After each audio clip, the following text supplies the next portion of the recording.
अपनी चिंता नहीं थी, उनको राष्ट्र की चिंता थी। और इसलिए ये चुनाव जो है वो भी सिर्फ इस बात के लिए नहीं है कि हमारे सुधाकर जी को सांसद बनाना है। ये बड़े ध्येय का चुनाव है, ये बड़े लक्ष्यों का चुनाव है। और इसलिए सुधाकर जी जैसे साथियों का संसद में पहुंचना और मुझे मजबूत करना, और इसलिए मैं आपके पास आशीर्वाद मांगने आया हूं। अब आप मुझे बताइए, जो लोग प्रधानमंत्री भी किस्तों में बनाना चाहते हैं, वो बड़े लक्ष्य हासिल कर सकते हैं क्या? कुछ अचीव कर सकते हैं क्या? आपको पता है ना, उन्होंने तय किया है हर वर्ष एक प्रधानमंत्री, दूसरे वर्ष दूसरा, तीसरे वर्ष तीसरा। बताइए साथियों, मैं जब एक भारत श्रेष्ठ भारत की बात करता हूं तो कांग्रेस के शाहजादे को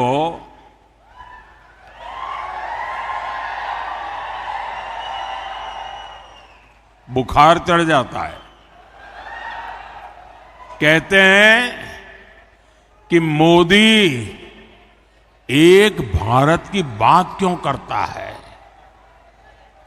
भारत को खंड खंड में देखने वाले लोग प्रधानमंत्री पद को भी खंड खंड में बांटना चाहते हैं। 5 साल में 5 पीएम का इनका प्लान, यानी बारी बारी देश को लूटने की योजना।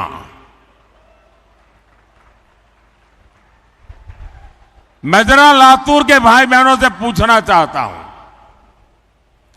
क्या ऐसे लोगों को रत्ती भर भी मौका दे सकते हैं क्या?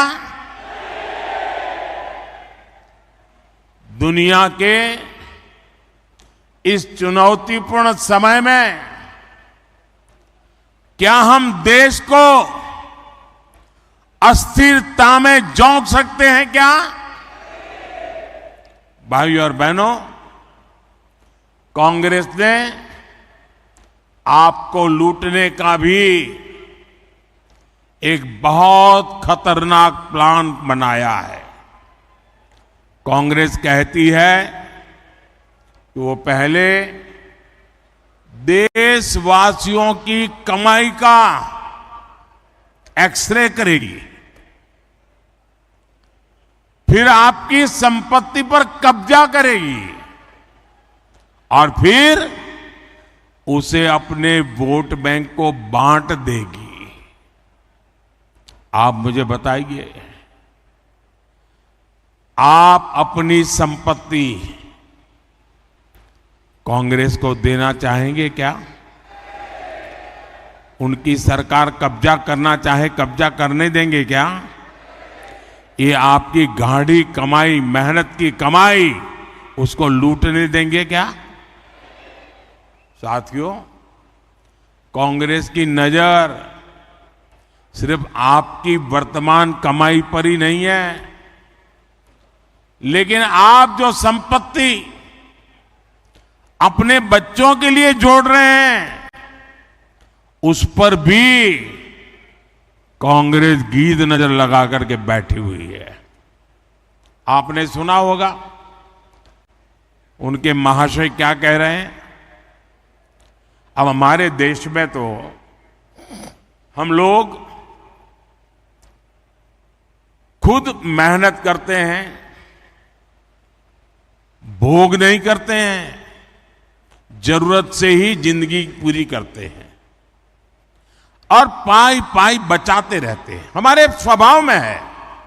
और हर मां बाप की इच्छा रहती है कि कुछ न कुछ बचाएं ताकि मरने के बाद कुछ अपने संतानों को दे करके जाएं। ये हर मां बाप की इच्छा होती है कि नहीं होती है? गरीब से गरीब मां बाप होगा तो भी बच्चों को कुछ दे करके जाना चाहता है कि नहीं जाना चाहता है? अब ये कहते हैं कि आपने जो कमाया है, जो जमा किया है, वो पूरा का पूरा आप अपने संतानों को नहीं दे सकते हैं। अगर आपने 10 एकड़ भूमि है और बच्चों को मरने के बाद देना चाहते हो तो 5 एकड़ दे पाओगे। 5 एकड़ ये कांग्रेस का मकसद है, वो ले लेंगे। आपके पास 2 घर हैं तो 1 घर आप बेटे को नहीं दे पाएंगे, 1 ही दे पाएंगे। और इसलिए वो इनहेरिटेंस टैक्स लगाने की बात करते हैं। जो मरने के बाद आपकी संपत्ति बच्चों को मिलने वाली है, उसमें से आधे से ज्यादा 55% वो मार लेंगे।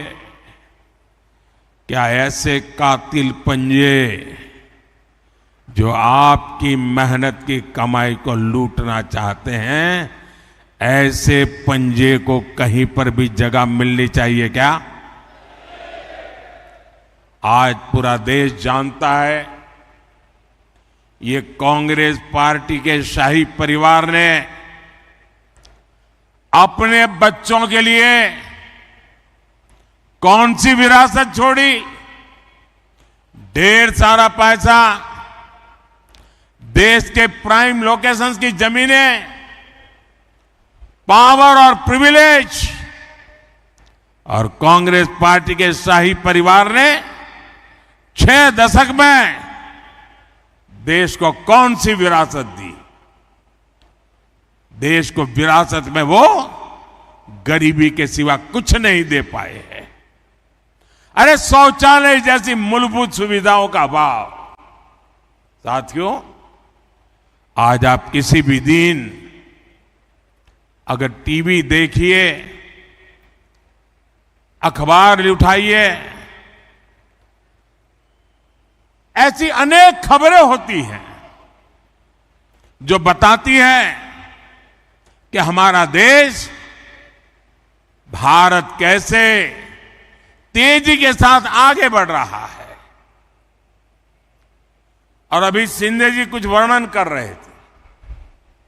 कोई ना कोई सेक्टर, चाहे मार्केट हो, मैन्युफैक्चरिंग हो, स्पेस हो, डिफेंस हो, कोई न कोई अच्छी खबर, विकास की खबर, हमारे भविष्य को मजबूती देने वाली खबर, कोई न कोई नया रिकॉर्ड बनता हुआ हर दिन कहीं पढ़ने को मिलता है, कहीं सुनने को मिलता है, कहीं जानने को मिलता है। लेकिन 2014 के पहले का समय याद कीजिए, वो कालखंड याद कीजिए। और ये जो फर्स्ट टाइम वोटर है ना, जो पहली बार मतदान करने वाले हैं, उन मेरे नौजवानों को मैं खास कहना चाहता हूं, आप उस समय 8 या 10 साल के होंगे और इसलिए उस समय क्या हाल था वो शायद आपकी स्मृति में नहीं होगा, आपके ध्यान में नहीं होगा। और आप तो गूगल की दुनिया के लोग हो, गूगल गुरु के शिष्य हो। जरा 2014 के पहले गूगल पे जाके उस समय के अखबार और टीवी देख लीजिए, क्या मिलेगा? तब आपको पढ़ने को मिलेगा रेलवे स्टेशन पर, बस स्टेशन पर अनाउंसमेंट होता था, कहीं पर मेला लगा है तो अनाउंसमेंट होता था, कहीं पर भीड़ जमा हो रही है तो अनाउंसमेंट होता था, सावधान, कोई लावारिस चीज दिखाई दे तो उसको हाथ मत लगाना। कोई लावारिस बैग दिखती है तो पुलिस को जानकारी दो। कहीं लावारिस टिफिन बॉक्स दिखता है, पुलिस को जानकारी दो। कहीं लावारिस कुकर दिखता है तो दूर रहो। क्यों? उसमें कहीं बम होंगे, हाथ लगाओगे तो बम फूटेगा। पूरे देश में 24 घंटे हर महत्वपूर्ण जगह पर ये लावारिस चीजों की सूचना दी जाती थी। मैं सही कह रहा हूं नहीं कह रहा हूं? जो पुराने लोग हैं बताइए, मैं सही कह रहा हूं नहीं कह रहा हूं? ये मोदी के आने के बाद कहां गई ये लावारिस चीजें भाई?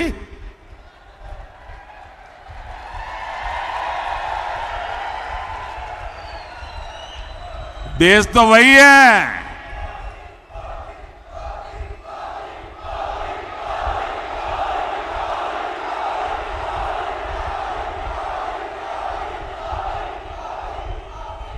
उस समय, और मैं फर्स्ट टाइम वोटर को खास कहता हूं, जरा देखिए, उस समय अखबारों की हेडलाइन हुआ करती थी, दिल्ली में बम ब्लास्ट, मुंबई में बम ब्लास्ट, भारतीय पुलिस आधुनिक आतंक से निपटने के लिए तैयार नहीं।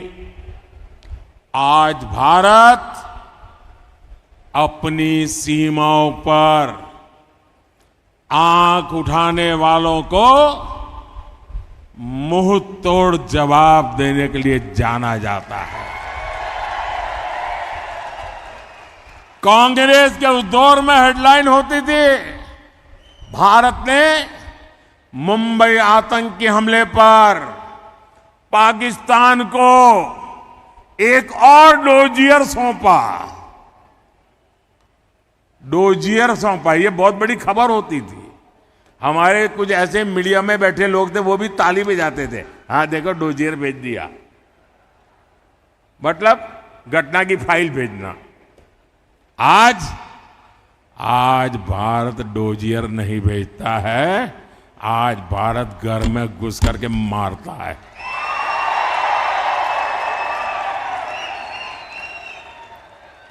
अब नए भारत की हेडलाइन होती है, मिशन एलओसी। भारत ने पाकिस्तान को सर्जिकल स्ट्राइक करके सजा दी। छपती है कि नहीं छपती है? साथियों, कांग्रेस ने अपने शासन में भारतीय अर्थव्यवस्था को तबाह करके रख दिया था। तब की हेडलाइन होती थी, विकास दर एक बार फिर गिरी। ये खबरें होती थी, ये बैठे हैं सब यहां। 25 साल में सबसे खराब जीडीपी आंकड़ा। आज हेडलाइन होती है क्या? वो जमाने में होता था। आज हेडलाइन क्या होती है? भारत 2024 में दुनिया में सबसे तेजी से बढ़ती प्रमुख अर्थव्यवस्था बना रहेगा।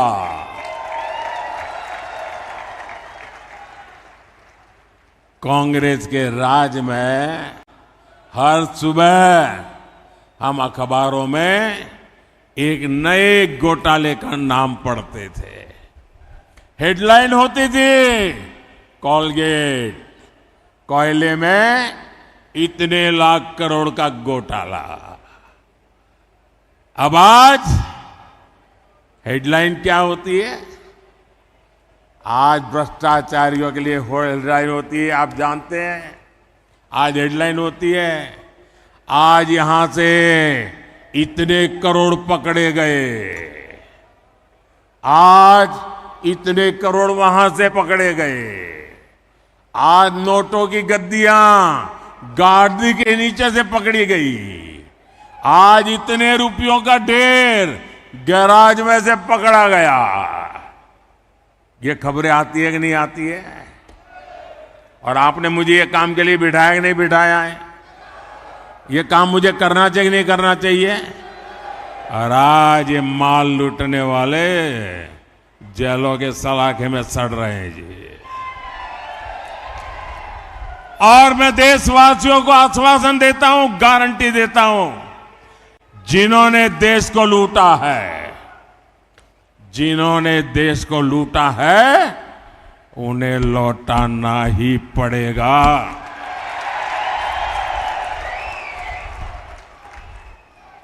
और ये मोदी की गारंटी है।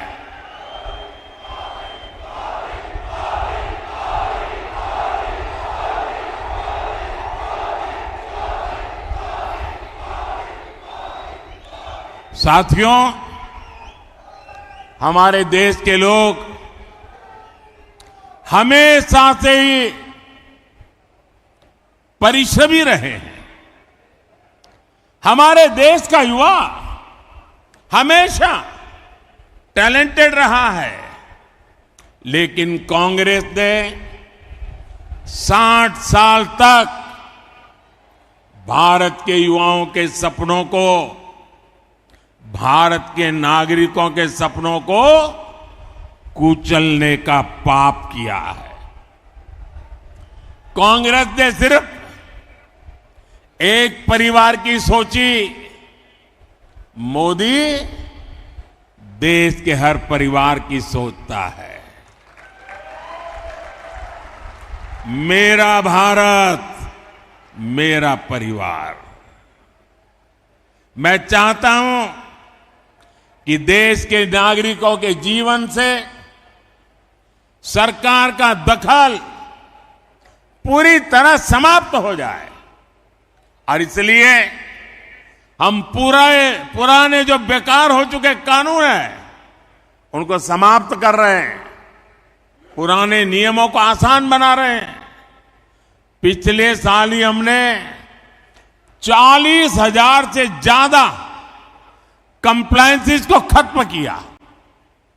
आज जब देश के नागरिकों से ये बोझ हटा है, उनके सामने से रुकावटें हटी हैं, तो वो भी हर सेक्टर में बेहतरीन प्रयास कर रहे हैं। मैं आपको स्पोर्ट्स का उदाहरण देता हूं, खेलकूद का उदाहरण देता हूं, और हमारा महाराष्ट्र को देश को नाम देता है स्पोर्ट्स की दुनिया में। हमारे नौजवान, हमारी बेटियां अद्भुत करती है जी। आज ओलंपिक में, पैरालंपिक में, एशियन गेम्स में, कॉमनवेल्थ गेम्स में, यूनिवर्सिटी गेम्स में भारत की खिलाड़ी दशकों पुराने रिकॉर्ड तोड़ रहे हैं जी। भारत के नागरिकों में आया आत्मविश्वास हमें विकसित भारत के लक्ष्य तक पहुंचाएगा। और मेरे नौजवानों, मेरा ड्रीम है 2029 में युवा ओलंपिक हिंदुस्तान में हो। मेरा ड्रीम है 2036 में भारत में ओलंपिक का खेल हो। मोदी छोटा सोच ही नहीं सकता है जी। ये परमात्मा ने मुझे जब मैन्युफैक्चर किया ना, तो वो छोटे वाली चिप नहीं रखी है, बड़े वाली चिप रखी है।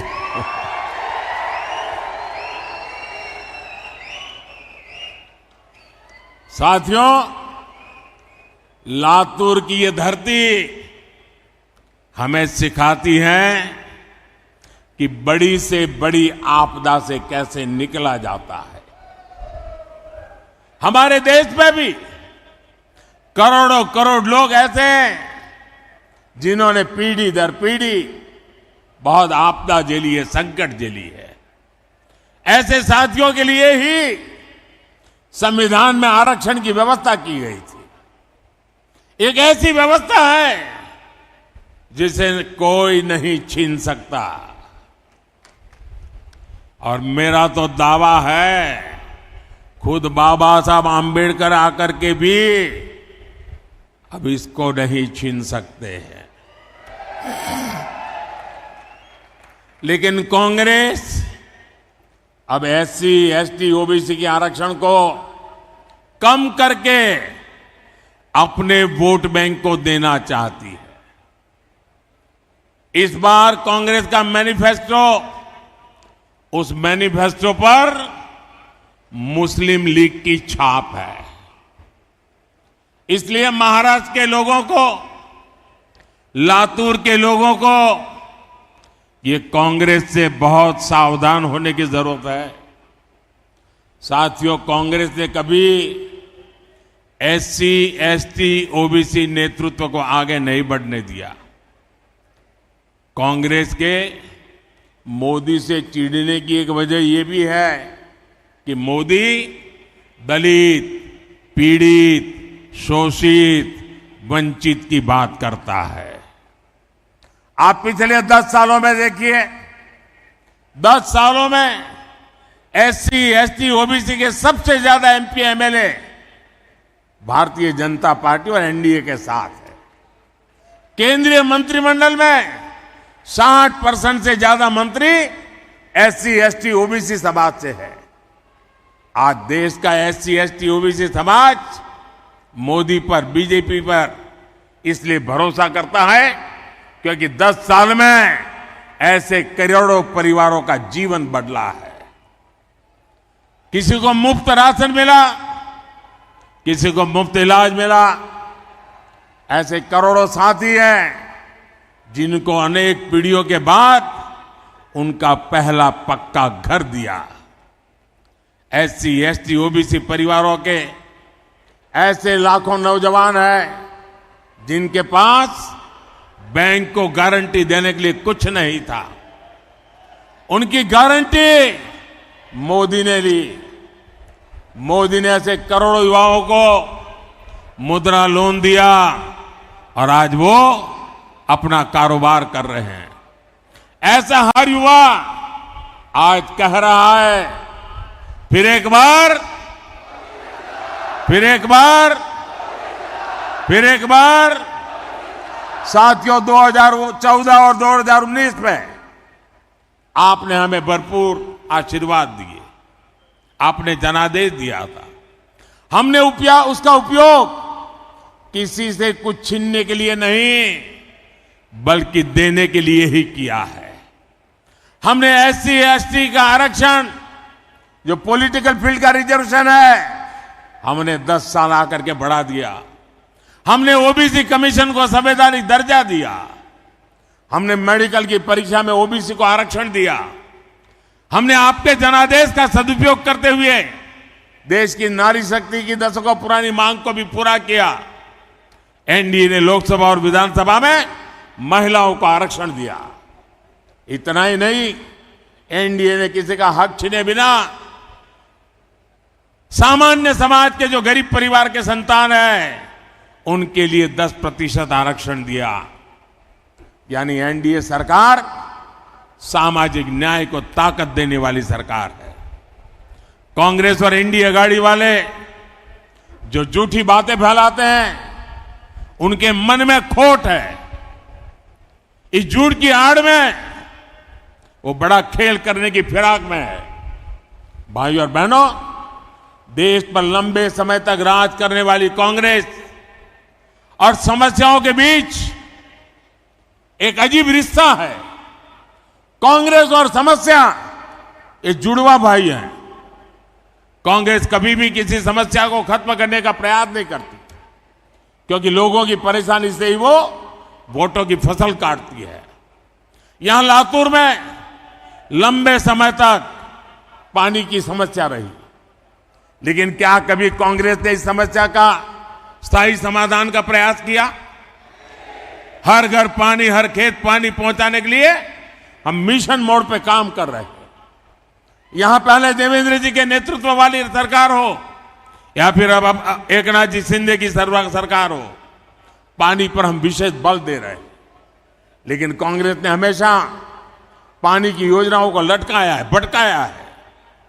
जलयुक्त शिवार हो, मराठवाड़ वाटर ग्रिड हो, ऐसे कामों में अघाड़ी की सरकार ने अड़ंगे लगाए। अब महायुति की सरकार सिंचाई के हर प्रोजेक्ट को तेजी से पूरा कर रही है। साथियों, मोदी ने हर बहन के घर तक नल से जल पहुंचाने की गारंटी दी है।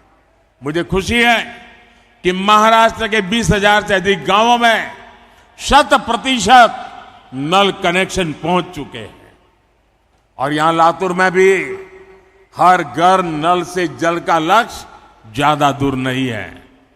भाइयों और बहनों, लातूर शिक्षा और स्किल का एक सेंटर है। बीते 10 वर्ष में देश में शिक्षा और कौशल सेक्टर में अभूतपूर्व उपलब्धियों के रहे। आईआईटी हो, ट्रिपल आईटी हो, आईआईएम हो या एम्स, इनका दायरा बहुत अधिक बड़ा है। देश में मेडिकल कॉलेजों की संख्या और मेडिकल सीटों की संख्या दोगुनी हुई है। इसका लाभ लातूर के हमारे बेटे बेटियों को भी हो रहा। साथियों, लातूर आत्मनिर्भर भारत का भी हब बनता जा रहा है। भाजपा का मिशन है कि हम दलहन और तिलहन में आत्मनिर्भर बने। भाजपा का संकल्प है कि मैन्युफैक्चर में आत्मनिर्भर बने। इन दोनों लक्ष्यों को पाने में लातूर के किसान और लातूर के नौजवान बहुत बड़ी भूमिका कर सकते हैं। यहां के सोयाबीन किसान भारत को दलहन तिलहन में आत्मनिर्भर बनाने में अग्रणी भूमिका निभा सकते हैं। ये जो रेल कोच फैक्ट्री यहां स्थापित हुई है, इसमें वंदे भारत ट्रेन के कोच भी बन रहे हैं। आने वाले 5 साल में देश के हर रूट में सैकड़ों नई वंदे भारत ट्रेनें चलेगी, वंदे भारत मेट्रो चलेगी। यही नहीं, विदेशों से भी मेड इन इंडिया ट्रेनों की डिमांड बढ़ रही है। इससे कितना काम यहां बढ़ेगा, नई फैक्ट्री के लिए कितनी संभावनाएं बनेगी, ये आप सोच सकते हैं। मराठवाड़ा रेल कोच फैक्ट्री की स्थापना ने इस क्षेत्र के आर्थिक विकास को नई गति दी है। भाइयों और बहनों, लातूर को विकसित भारत, विकसित महाराष्ट्र का अहम सेंटर बनाने के लिए आपको भारी मतदान करना है। आप याद रखना, आपके सपने ही मोदी का संकल्प है। मेरे साथी सुधाकर तुकाराम संगारे जी को आपका मिलने वाला एक एक वोट सीधा सीधा मोदी के खाते में जाएगा। आप घर घर जाइएगा,